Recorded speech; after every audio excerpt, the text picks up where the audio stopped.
El filo del futuro. Howard Fast. Título original, The Edge of Tomorrow. Traducción de Luis Echavarri. The Cold Box. 1959. La caja fría. Como siempre, la reunión anual del directorio había sido convocada para las 9 de la mañana del día 10 de diciembre. Las 9 de la mañana era una hora sensata y razonable para iniciar el trabajo del día, y el 10 de diciembre se había elegido hacía mucho tiempo como garantía contra la seducción de las palabras. Cada uno de los directores debía estar en su casa para las fiestas de Navidad o su equivalente, y de acuerdo con la agenda las deliberaciones durarían exactamente 2 semanas, y ni una hora más. Al comienzo había habido muchas sesiones prolongadas, a veces de 2 o 3 días, en que los directores trabajaban las 24 horas sin tomarse tiempo para dormir o descansar. Pero luego, a medida que todo se ordenaba y el sistema reemplazaba a la improvisación, la reunión del día se levantaba a las 4 en punto de la tarde, e incluso había años en que la reunión general terminaba su trabajo con una anticipación de 1 o 2 días. La reunión del directorio era ahora asunto de simple rutina. El gran reloj de la pared de la hermosa y espaciosa sala de reuniones dio las 9, con su voz baja y musical, cuando el último de los directores ocupó su asiento. Los directores se saludaban amablemente con un movimiento de cabeza, y si estaban sentados junto a viejos amigos, cambiaban unas palabras afectuosas. Estaban muy tranquilos, sin sentir preocupación o inquietud ante la perspectiva de la larga reunión. Los directores eran exactamente 300, y las butacas se ordenaban en un cómodo círculo de muchas filas. La habitación parecía un pequeño anfiteatro. 2 pasillos descendían hasta un círculo o escenario central, de unos 6 metros de diámetro, con un estrado que permitía que el orador se volviese a un lado o a otro mientras hablaba. El número de 300 directores era arbitrario, convenido tras muchas pruebas y mantenido como un número adecuado para trabajar. La mitad de la sala estaba siempre vacía. De vez en cuando se hablaba de reformar la sala, pero con el tiempo los asientos vacíos fueron parte normal de la decoración. Los miembros del directorio se dividían por partes iguales en hombres y mujeres. Nadie podía ser director antes de cumplir 30 años, pero el retiro era voluntario y muchos miembros pasaban de los 70. Unos 2/3 estaban en la cincuentena. Como el directorio era responsable de una administración internacional, estaban allí representadas todas las naciones y razas, hombres negros y blancos, morenos y amarillos, de todos los matices y gradaciones intermedios.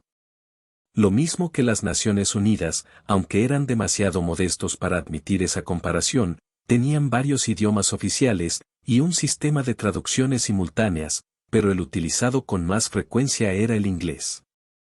Como algo natural, el presidente del directorio, que había nacido en Indochina, abrió la sesión en inglés, idioma que hablaba con facilidad, saludó a los presentes, anunció que no faltaba ningún miembro, y dijo luego: en nuestra reunión anual, y podría decir que es un procedimiento establecido, el primer punto es moral y legal, la cuestión del señor Steve Kovac.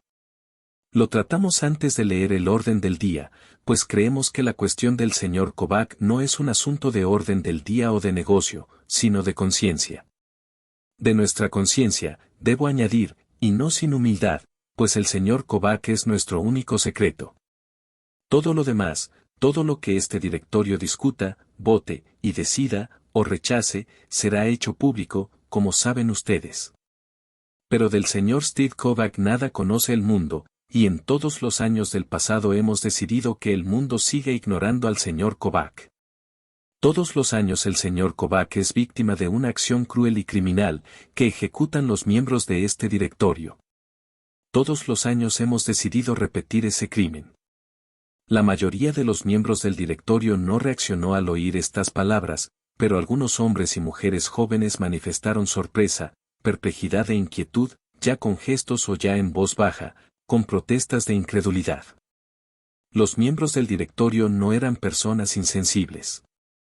Este año, como en el pasado, hablamos en primer lugar del señor Kovac, continuó el presidente, pues solo cuando hayamos decidido este asunto podremos discutir los demás. Este año decidiremos, como en el pasado, si cometeremos o no un crimen. Una mujer joven, miembro nuevo del directorio, con el rostro enardecido e irritado, se levantó y le preguntó al presidente si podía hacer una pregunta. El presidente contestó que sí. ¿Debo entender que habla usted en serio, señor presidente, o es una travesura de estudiante de segundo año para edificación de los miembros nuevos? Este directorio no está acostumbrado a oír ese lenguaje, señorita Ramu, y usted debiera saberlo, contestó con indulgencia el presidente. Estoy hablando muy en serio. La mujer se sentó. Se mordió el labio inferior y bajó la vista. Se levantó un hombre joven. ¿Qué desea decir, señor Stephenson? Le preguntó amablemente el presidente. El hombre se sentó otra vez. Los miembros más viejos se mostraban gravemente atentos y pensativos, pero sin impaciencia. No me propongo evitar un debate y responderé gustosamente a todas las preguntas, dijo el presidente, pero antes diré algo más acerca de este molesto asunto. Dos son las razones por las que consideramos todos los años este problema. Ante todo, el crimen que hemos cometido en el pasado no puede dejarnos indiferentes, necesitamos que nos lo recuerden, el crimen premeditado amenaza mortalmente la decencia primera, y Dios nos ayude si alguna vez llegamos a mostrarnos complacientes. La otra razón, cada año hay nuevos miembros en este directorio y es necesario que conozcan todos los hechos concernientes al señor Kovac. Este año tenemos a 7 nuevos miembros. Me dirijo a ellos, pero no solo a ellos, sino a todos mis colegas. Steve Kovac, comenzó el presidente, nació en Pittsburgh en el año 1913, en una familia de 11 hermanos. Solo 4 llegaron a la edad adulta. Esto no era demasiado raro en aquella época de pobreza, ignorancia y medicina primitiva. John Kovac, el padre de Steve, trabajaba en una fundición de acero. Cuando Steve tenía 6 años de edad, los obreros hicieron una larga huelga, buscando un aumento de salarios. Estoy seguro de que todos ustedes saben lo que es una huelga, por lo que no entraré en detalles. Durante esa huelga murió la madre de Steve Kovac. Un año después John Kovac cayó en un tanque de acero fundido. La madre murió de tuberculosis, enfermedad entonces incurable. El cuerpo del padre se disolvió en el acero. Menciono estas cosas a causa del efecto muy profundo y duradero que tuvieron en la mente y el carácter de Steve Kovac. Huérfano a los 7 años de edad, creció como un animal en la selva. Fue a parar a un asilo de huérfanos, y señalado allí como malvado e intratable. Recibía una paliza diaria, le quitaban la comida, lo castigaban con todos los métodos que podían idear la ignorancia y la insensibilidad de las autoridades. Luego de 2 años de ese tratamiento, se escapó. Esta es una recapitulación muy breve de la infancia de un hombre notable, un hombre de carácter brillante y fuerte, un hombre de gran genio inventivo y de inflexible determinación. Por desgracia, la mentalidad y la personalidad de ese hombre sufrieron una lesión y un traumatismo irremediables. Se ha preparado un análisis psiquiátrico de este proceso, y ustedes encontrarán una copia en sus carpetas. Ahí se cuentan además las pruebas y los sufrimientos de Steve Kovac entre los 9 y los 20 años de edad, años en que luchó por sobrevivir y llegar a la edad adulta. Se dan ahí también otras noticias de este periodo de su vida, noticias en las que no puedo detenerme, como ustedes comprenderán, aunque la cuestión que hoy nos planteamos se relacione con esos antecedentes. En este momento el presidente del directorio se interrumpió para beber un poco de agua y repasar sus notas. Los miembros más jóvenes del directorio examinaron rápidamente el informe psiquiátrico, los más viejos permanecieron en actitud contemplativa, absortos en sus pensamientos. La cuestión se les había planteado muchas veces, y de algún modo nunca perdía interés. A los 20 años de edad, continuó el presidente, Steve Kovac trabajaba en una fundición de acero de las afueras de Pittsburgh. Era amigo de un hombre llamado Emery. Ese hombre, Emery, vivía solo, sin familia y sin medios de subsistencia. Había sido minero del carbón y sufría una enfermedad de los pulmones, común en su oficio. Todo lo que tenía en el mundo era una póliza de seguro de $5,000. Steve Kovac convino en ayudarlo y en cambio Emery designó a Kovac beneficiario de la póliza. En esa época, cuando en una familia moría el que ganaba el pan, la única posibilidad de sobrevivir era a menudo una póliza de seguro. 4 meses después falleció Emery. Años más tarde circuló el rumor asegurando que Kovac había apresurado su muerte, pero no hay pruebas que confirmen ese rumor. Los $5,000 fueron el punto de partida de la fortuna de Steve Kovac. 25 años después esa fortuna llegaba a casi los $3,000 millones. Era con probabilidad el hombre más rico de los Estados Unidos, un magnate en las industrias del acero y el aluminio que controlaba plantas químicas, minas de cobre, ferrocarriles, refinerías de petróleo, y docenas de industrias asociadas. Tenía entonces 46 años. Era el año 1959. La historia de su ascensión al poder y la riqueza es única en su tiempo. Era un hombre fuerte, vigoroso y apuesto, torturado interiormente, impulsado por el deseo insaciable de vengarse, y de vengar también a sus padres, por la pobreza y los sufrimientos de su propia infancia. Dados los factores traumáticos de esa infancia, el ansia de poder se hizo psicopática y paranoica, y Kovac edificó monolíticamente su imperio. Era dueño de diarios y de líneas aéreas, estaciones de televisión y editoriales, y dominaba más cosas de las que poseía. Sin embargo, se mantuvo alejado de la curiosidad pública. En toda la década del 50 no apareció en la prensa algo más que una referencia ocasional a Kovac. ¿Cómo pudo conseguir eso en una época de corporaciones públicas y del llamado hombre de corporación? Es muestra del espíritu emprendedor y la energía de Kovac. Era un hombre ambicioso, cruel, despiadado, que no conocía la compasión. No vacilaba en destruir cualquier obstáculo, si no podía destruirlo, lo sometía a su voluntad de una manera u otra. Arruinaba vidas y fortunas. Calumniaba y armaba trampas a sus competidores, cuando no podía comprar o sobornar, recurría a la violencia. Corrompía individuos, sobornaba parlamentos y compraba gobernantes. Así creó una estructura de poderío y riqueza que se extendió a todos los rincones del globo. Y entonces, a los 46 años, en la cima de su riqueza y su poder, descubrió que tenía cáncer. El presidente del directorio hizo una pausa como esperando a que sus palabras se asentaran y causaran su efecto. Bebió otro sorbo de agua. Ordenó los papeles que tenía delante. Ahora, dijo, les leeré un fragmento del diario del Dr. Jacob Frederick. Creo que la mayoría de ustedes conoce la obra del Dr. Frederick. En todo caso saben que fue miembro de nuestro directorio. Naturalmente, eso sucedió hace mucho tiempo. Solo recordaré que el Dr. Frederick fue un abnegado y sagaz precursor en el campo de la investigación del cáncer, y no solamente un médico notable, sino también un notable hombre de ciencia. La anotación está fechada el 12 de enero de 1959. Hoy tuve un visitante insólito, leyó el presidente, Steve Kovac, el magnate industrial. Había oído rumores acerca de los efectos de la riqueza y el poder en este hombre. Es un individuo notable, alto, musculoso, apuesto, con un rostro ancho y enérgico, y cabellos largos, encanecidos prematuramente. Tiene ojos azules, tez rubicunda y parece encontrarse completamente sano y en la flor de la vida. No es así, por supuesto. Lo examiné concienzudamente. No hay esperanza alguna para el hombre. Doctor, me dijo, quiero que me diga la verdad. Ya la conozco. No es usted el primer médico que veo. Pero deseo que me la diga usted también, lisa y llanamente. Yo se la hubiera dicho de todos modos. Kovac no es de esos hombres a los que se puede mentir con facilidad. Muy bien, le dije. Usted tiene cáncer. Un cáncer incurable. Morirá pronto. ¿Cuándo?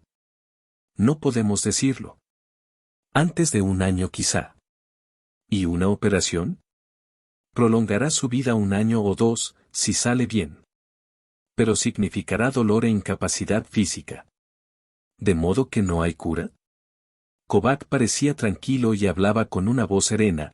Tenía que haberse ejercitado durante años para mostrar esa calma y ese dominio exteriores, pero debajo yo podía ver a un hombre muy asustado y desesperado. Ninguna por ahora. Pero los curanderos, dietistas y otros por el estilo prometen la curación. Es fácil prometer, dije, pero no hay cura. Doctor, yo no quiero morir y no estoy dispuesto a morir. He trabajado 25 años para llegar a ser lo que soy. Planté el árbol. Tengo que comer el fruto. Soy joven y fuerte y me esperan los mejores años de mi vida. Cuando Kovac hablaba así era convincente, incluso para mí. Kovac es un hombre que no exige, toma. Niega lo inevitable. Pero la realidad seguía ahí. No puedo ayudarlo, señor Kovac, le dije. Pero usted va a ayudarme, replicó con calma. He venido a verlo porque usted sabe más del cáncer que cualquier otro hombre. Al menos así me han dicho. Le han informado mal. Ningún hombre sabe más que cualquier otro. Ese conocimiento es el fruto de un trabajo colectivo. Creo en los hombres, no en la multitud. Creo en usted. Por lo tanto, estoy dispuesto a pagarle unos honorarios de $1 millón si usted detiene esto y me hace vivir un periodo de vida normal. Buscó la cartera y sacó un cheque de $1 millón. Es suyo, si vivo. Le dije que volviera al día siguiente, es decir mañana. Y llevo horas sentado aquí, y pensando en lo que significaría $1 millón para mi trabajo, mis esperanzas, y en verdad para todos. He reflexionado con desesperación y con escaso resultado. Solo se me ocurre una idea. Es fantástica, pero Steve Kovac es un hombre fantástico. El presidente del directorio volvió a interrumpirse y miró inquisitivamente a algunos de los miembros más jóvenes. Habían estado escuchándolo con lo que parecía una concentración hipnótica. No hubo preguntas ni comentarios. Entonces, continuaré con el diario del Dr. Frederick, dijo el presidente. El 13 de enero, leyó el presidente, Steve Kovac volvió a las 2, como habíamos convenido. Me saludó con una sonrisa confiada. Doctor, si está usted dispuesto a vender, yo estoy dispuesto a comprar.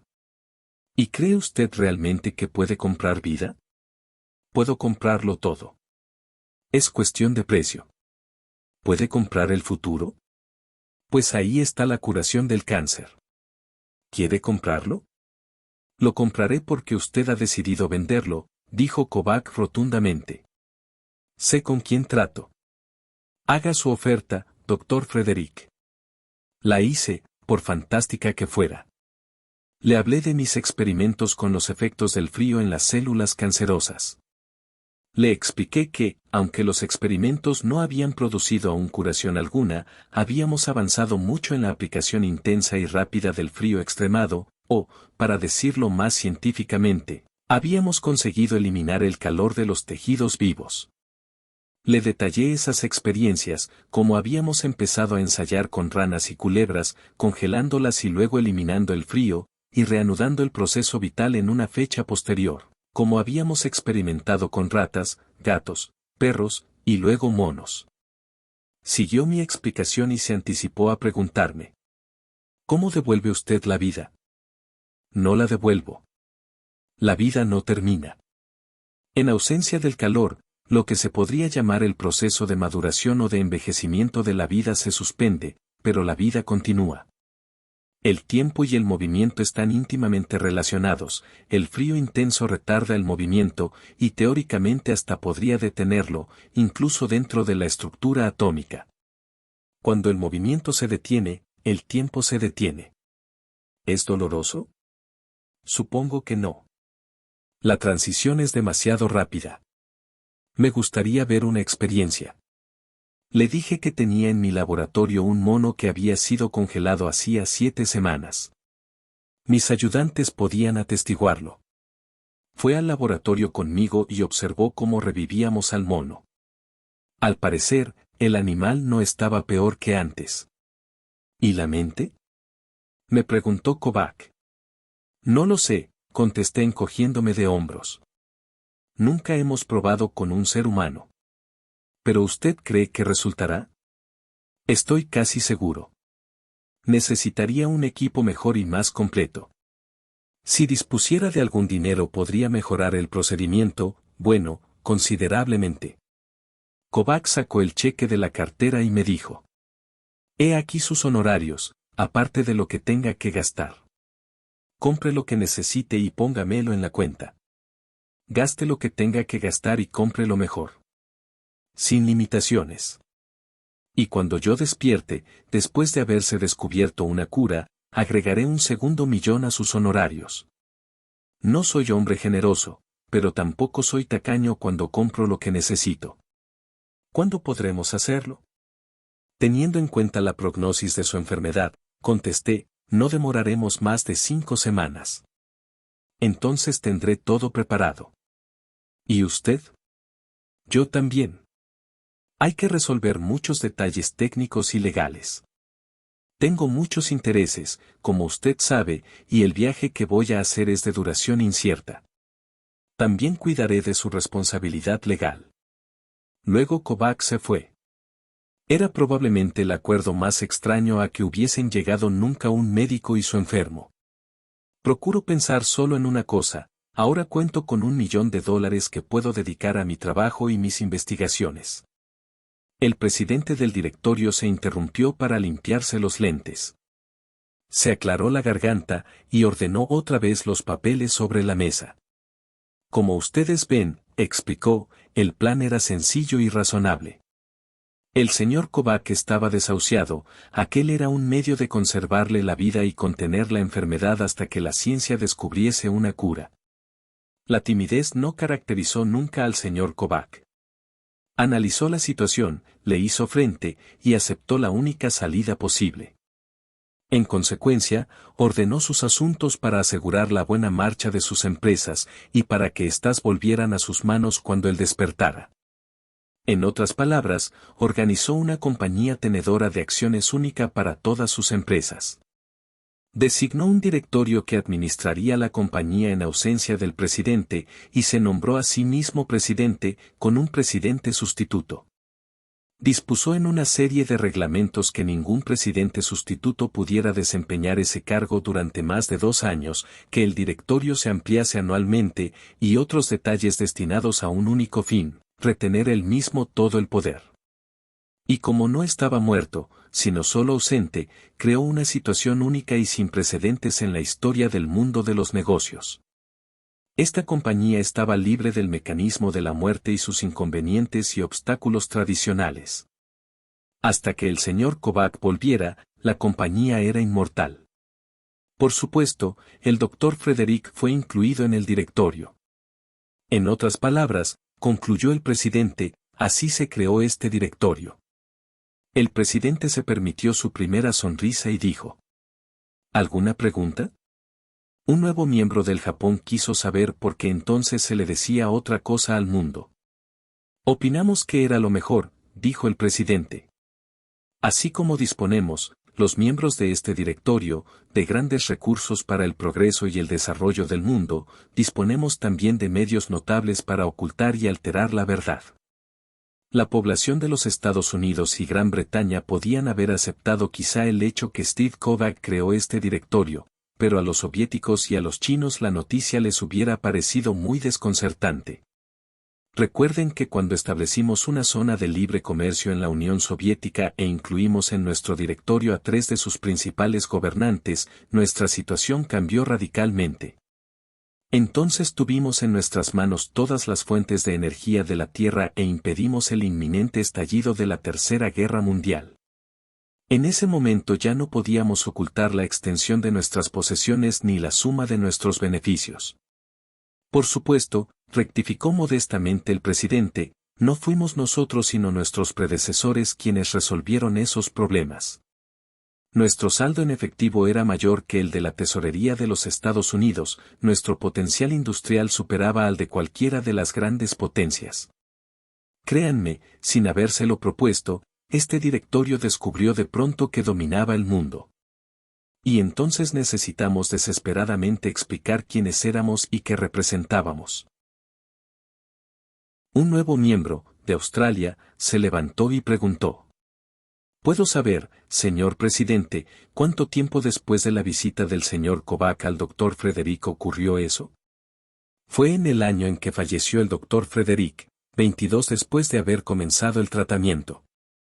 En ese entonces 5 tipos de cáncer habían entregado ya su secreto a la ciencia. Pero no había curación aún para la enfermedad del señor Kovac. ¿Y durante todo ese tiempo el tratamiento se mantuvo en secreto? Durante todo ese tiempo, asintió el presidente. En esa época, continuó el presidente, el directorio opinó que la población de la Tierra había llegado a un momento de crisis y decisión. Digo un momento porque el poder estaba en nuestras manos solo temporalmente. No teníamos ejércitos, armadas ni flotas aéreas, solo dominábamos la mayor parte de los instrumentos de producción. Sabíamos que no podíamos impedir la guerra, sino solo retardarla. Este directorio administraba, no gobernaba, y cualquier día podían despojarnos de nuestras fábricas e instalaciones. En ese momento nuestros muy reflexivos y sensatos predecesores decidieron emprender una vasta campaña de propaganda mundial presentándose como un parlamento secreto de las fuerzas más sabias y mejores de la humanidad, un directorio para toda la humanidad. Y tuvimos éxito, pues las estaciones de televisión, los diarios, la radio, el cine y el teatro eran todos nuestros. Y en ese momento breve y afortunado lanzamos nuestro ataque. Utilizamos las armas de Steve Kovac, seamos honrados y admitámoslo. Actuamos como hubiese actuado él, pero por motivos completamente distintos. Compramos, sobornamos y engañamos. Nos infiltramos en todos los parlamentos. Compramos a los jefes militares. Disolvimos ejércitos y marinas de guerra en nombre de las superarmas, y luego destruimos las superarmas en nombre de la humanidad. Cuando no podíamos comprar o sobornar a los dirigentes, los incluíamos en el directorio. Y sobre todo compramos todas las fábricas, empresas agrícolas y explotaciones mineras importantes. El directorio tardó 29 años más en llevar a cabo esta tarea, y al cabo de ese tiempo nuestra tierra era un complejo único dedicado a la producción de cosas útiles y, si puedo decirlo así, dedicado a producir felicidad. Había en apariencia estructuras nacionales, pero eran ya entonces tan formales y limitadas como las de los antiguos estados de los Estados Unidos. Las guerras, los ejércitos, las marinas de guerra, las bombas atómicas eran solo recuerdos desagradables. Comenzó la era de la razón y de la cordura, la era de la producción para la vida, una producción dominada por un único código legal, el hombre. Así nos hicimos criaturas de la ley, iguales ante la ley, y acatadoras de la ley. Este directorio no fue nunca un gobierno, ni lo es ahora. Es lo que se proponía ser, un grupo que administra una compañía por acciones. Pero ahora la compañía y los recursos humanos son inseparables. Por eso es tan grande nuestra responsabilidad. El presidente del directorio se secó el rostro y bebió unos sorbos de agua. Un nuevo miembro, de los Estados Unidos, se levantó y dijo. Pero, señor presidente, la curación de todos los tipos de cáncer se descubrió hace 62 años. Así es, convino el presidente. Entonces, Steve Kovac. El nuevo miembro se interrumpió. Era una mujer hermosa, delicada, de poco más de 30 años, física famosa y de talento, y excelente intérprete musical. Ya ve usted, amiga mía, dijo el presidente, con una informalidad que solo su dignidad y sus años disculpaban, tuvimos que enfrentar ese problema. Cuando hacemos una ley para la humanidad y nos sometemos a ella, debemos honrarla. Hace 62 años Steve Kovac era dueño del mundo y de toda su riqueza e industria, un dictador como no había soñado ser dictador alguno, un tirano mayor que todos los tiranos, un rey y un emperador que tenía a sus pies a todos los reyes y emperadores. Mientras hablaba el presidente, dos de los miembros entraron en la sala trayendo en una mesa rodante un objeto rectangular de 1,5 metros de altura, 2 metros de longitud y 1 metro de ancho, cubierto con un paño blanco. Lo dejaron en el centro de la sala y se sentaron otra vez. Sí, era dueño del mundo. Piénsenlo. Por vez primera en la historia de la humanidad una paz justa reinaba en todas las naciones. Se remodelaban las ciudades, los desiertos se convertían en jardines, se limpiaban las selvas, la pobreza y el crimen eran cosas del pasado. El hombre, de pie, erguido, extendía la mano hacia los planetas y las estrellas. Y el dueño de todo eso era un paranoico salvaje, cruel y despótico, Steve Kovac. Entonces, como ahora, mis queridos compañeros, este directorio tuvo que enfrentar el problema del hombre al que debemos nuestra existencia, el hombre que involuntariamente unificó el mundo y nos introdujo en la nueva era humana, sí, el hombre que nos dio derecho y autoridad para poseer y administrar, el hombre cuya propiedad administramos. Ahora, como entonces, nos enfrentamos con Steve Kovac. Casi teatral en su conclusión y en sus ademanes, el presidente del directorio descendió del estrado, y con un solo movimiento retiró el paño que cubría el objeto rectangular. Todos los miembros del directorio fijaron los ojos en la caja de tapa de vidrio, donde, en un frío que superaba toda idea del frío, un hombre yacía durmiendo en lo que no era ni vida ni muerte, sino una pausa subjetiva en el paso del tiempo. Era un hombre apuesto, alto, de rostro rubicundo y magnífica cabellera canosa. Parecía tranquilo, expectante, confiado, como si soñara ansiosamente, pero con placer, en lo que haría al despertar. He aquí a Steve Kovac, dijo el presidente. Así duerme, de año en año, sin cambios ni diferencias. Así lo vieron nuestros predecesores hace 62 años, cuando por primera vez contaron con los medios para curarlo y debían sacarlo de su sueño. Cometieron el primero de los 62 crímenes, no cumplieron una promesa, un deber, y una obligación casi sagrada. ¿Podemos comprenderlos? ¿Podemos perdonarlos? ¿Podemos perdonar al directorio que tomó esa misma decisión una y otra vez? Sobre todo, ¿podemos perdonarnos a nosotros mismos si mancillamos nuestro honor, violamos la ley, y no tenemos en cuenta que hemos heredado una obligación? No estoy aquí para discutir la pregunta. Nunca se la discute. Se presentan los hechos y luego se vota. Bien, los que estén en favor de despertar al señor Kovac que levanten la mano derecha. El presidente del directorio esperó. Pasaron los minutos, pero nadie alzó la mano. Los dos miembros más viejos cubrieron con el paño la caja fría, y la sacaron de la sala. El presidente del directorio bebió un sorbo de agua y anunció. Leeré el orden del día.